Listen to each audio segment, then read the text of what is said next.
Vamos a hablar de la semiología del aparato digestivo, particularmente en este caso de náusea y vómito. Empecemos con la definición. Que quede claro que náusea y vómito como motivos de consulta son motivos de consulta muy inespecíficos y pueden ser causados por un montón de patologías. Obviamente pensamos en el aparato gastrointestinal, pero vamos a ver que infecciones sistémicas o fármacos también pueden generar náusea y vómito. El vómito realmente, ¿qué es lo que representa? Es la expulsión violenta del contenido gástrico. Mientras que las arcadas, como términos semiológicos, son contracciones rítmicas forzadas de la musculatura abdominal o torácica sin salida del contenido gástrico. Es decir, no llega a expulsarse el contenido gástrico. La náusea es realmente la sensación de vomitar y eso es, digamos, la distinción entre náusea y vómito. También existen un par de términos que también tenemos que aclarar. También puedes tener el término regurgitación.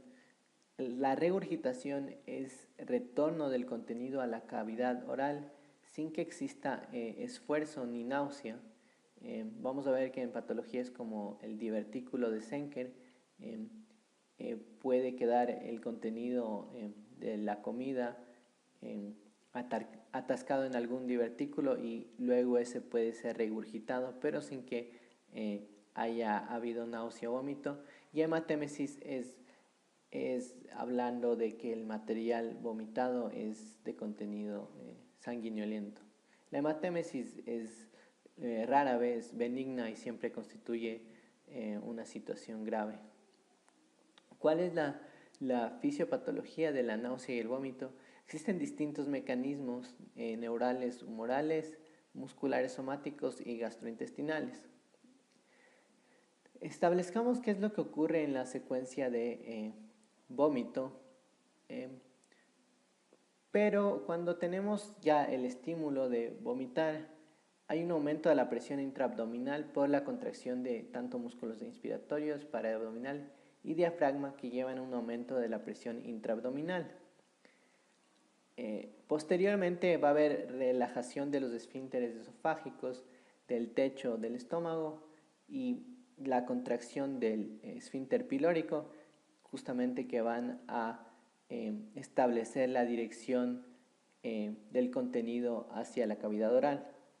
La transmisión de esa presión abdominal luego ocurre hacia el tórax y es de esta manera que la transmisión de las presiones van a hacer que el contenido gástrico pase a la boca.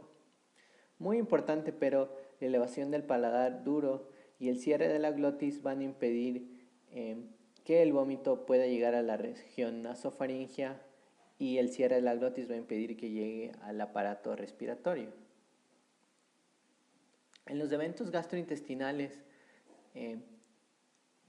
sabemos que hay una alteración de las ondas peristálticas en la región del ilio y el estómago que favorecen al vómito, es decir, que favorecen el movimiento de los contenidos hacia la cavidad oral. Hay una contracción antiperistáltica que justamente ocasiona este reflujo enterogástrico desde el ilion hacia el duodeno y el estómago y justamente esto puede explicar por qué se puede tener vómito aún con el estómago vacío, porque pueden ser contenidos que vienen desde el ilion hacia el estómago. Y luego cuando hay este reflujo de contenidos, la distensión del estómago va a generar impulsos hacia el centro del vómito, que es en la región cortical, y eso es lo que va a indicar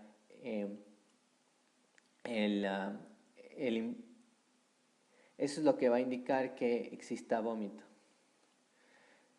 Desde el punto de vista del sistema nervioso central tenemos centros del vómito y tenemos dos importantes. Uno es el centro del vómito en la formación reticular y otro es la región reflexógena o quimiorreceptora, que es en el área postrema. Hablemos del centro del vómito. En el centro del vómito tenemos distintas aferencias y eferencias que básicamente van a constituir los estímulos para que se dé la orden de vómito y luego esas órdenes van a ser ejecutadas mediante eferencias. Dentro de las aferencias para el centro del vómito tenemos impulsos desde la corteza, del tallo encefálico, por ejemplo de las vías vestibulares, el tubo digestivo. Como vimos, la distensión de los contenidos del estómago también puede estimular los centros del vómito. También pueden venir aferencias desde el otro centro que era la zona quimiorreceptora, y esta en cambio responde a estímulos químicos principalmente. Y también en el centro del vómito tiene aferencias de las vías vagales. Recordemos que la estimulación del vago puede tener como manifestación clínica náusea o vómito.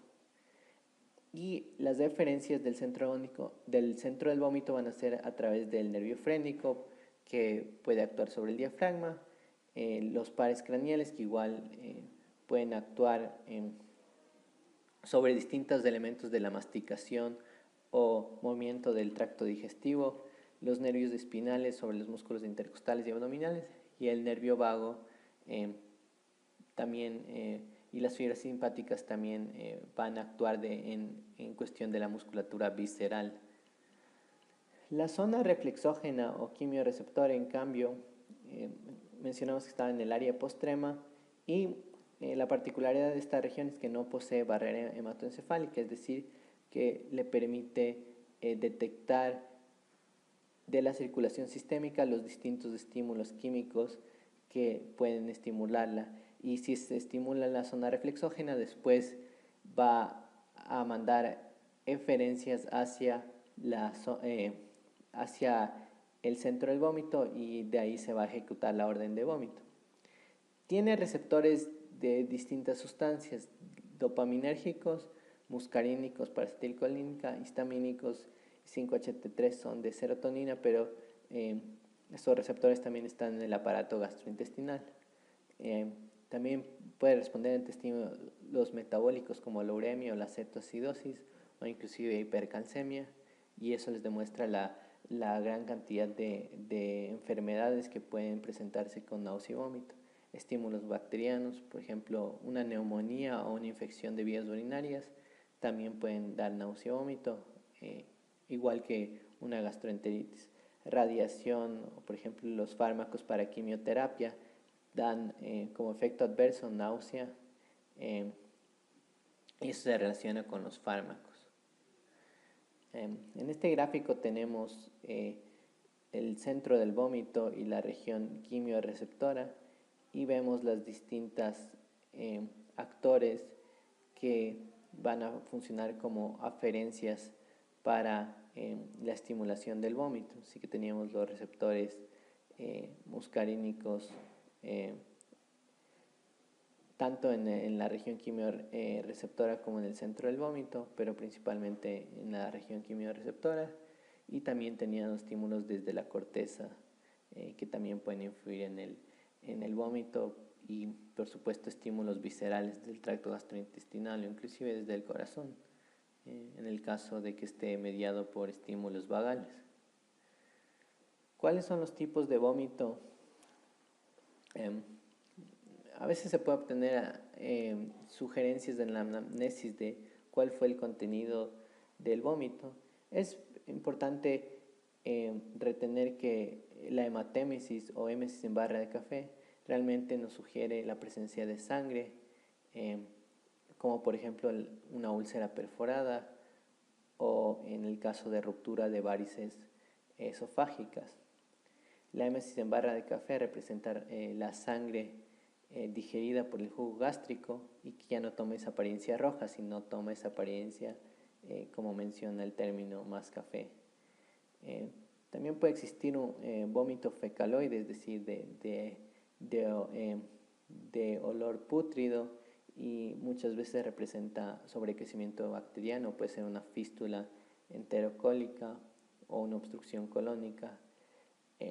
Bilioso es de color verde, que representa el color de la bilis, y cuando hay presencia de bilis nos está diciendo que puede haber algún tipo de obstrucción o patología por debajo del ligamento de Treitz o por debajo a nivel de la ampolla de Batten, porque si solo se trata de una patología o una obstrucción a nivel estomacal, no debería haber contenido de bilis en el vómito.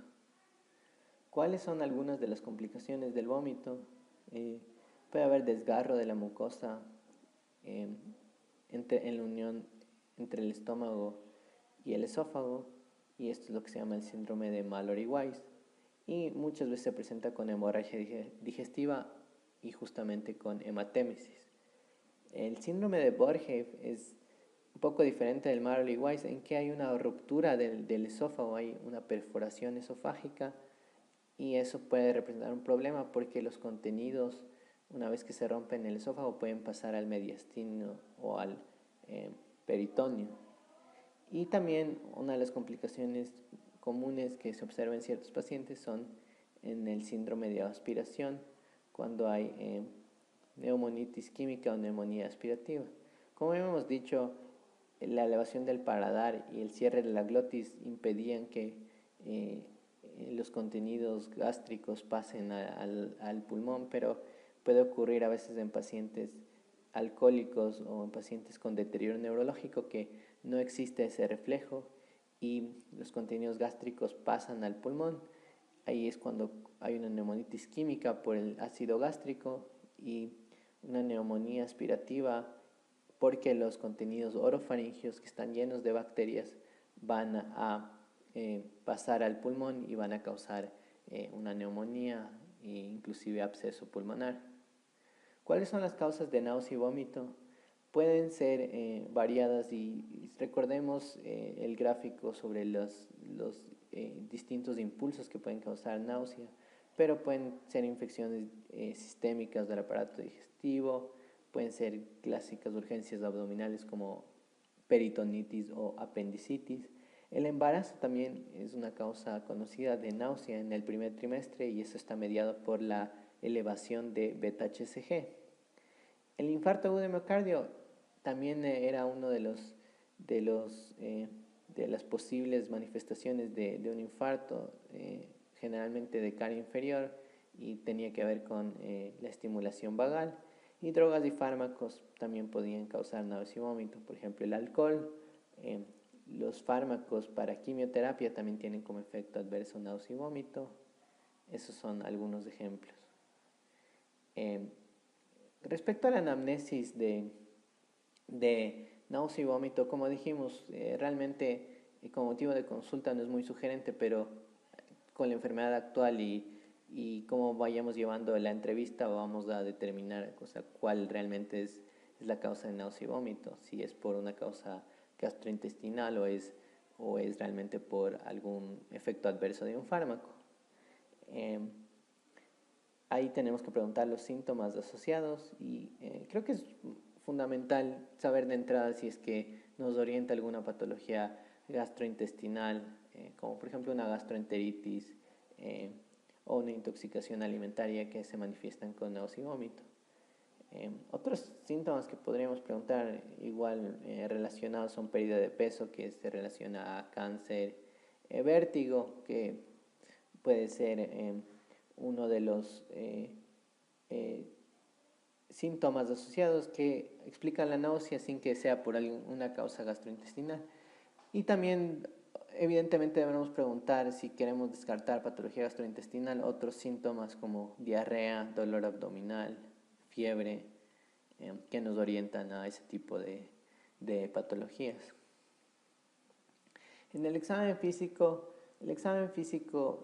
si es que es un vómito a repetición o ha habido varios episodios de vómito, como por ejemplo si es una gastroenteritis o especialmente si es un neonato, hay que saber los signos vitales y saber si hay signos de deshidratación, porque la náusea que llega al vómito puede ocasionar pérdida de electrolitos y del volumen de ese paciente. Y de ahí podemos hacer énfasis en ciertos sistemas según el contexto clínico. Si es que pensamos que es una causa gastrointestinal, nos orientamos a un examen abdominal, la ictericia en una enfermedad hepatobiliar. Las lesiones en las manos o dedos sugieren que puede ser un vómito autoinducido y eso se ve bastante en los pacientes con anorexia y bulimia, que por razones psicológicas se inducen el vómito. Y el examen neurológico, el fondo de ojo y signos meningios tienen que ver con eh, el hecho de que en el aumento de la presión intracraneal, en el papiledema que se observa en el fondo de ojo, eh, nos orienta a que la náusea fue por un aumento de la presión intracraneal. A veces los pacientes con tumores cerebrales presentan con náusea como estimulación por aumento de la presión intracraneal de los centros del vómito. Y los signos meningios tienen que ver con meningitis y como les dije, las infecciones sistémicas pueden llevar a náusea y vómito.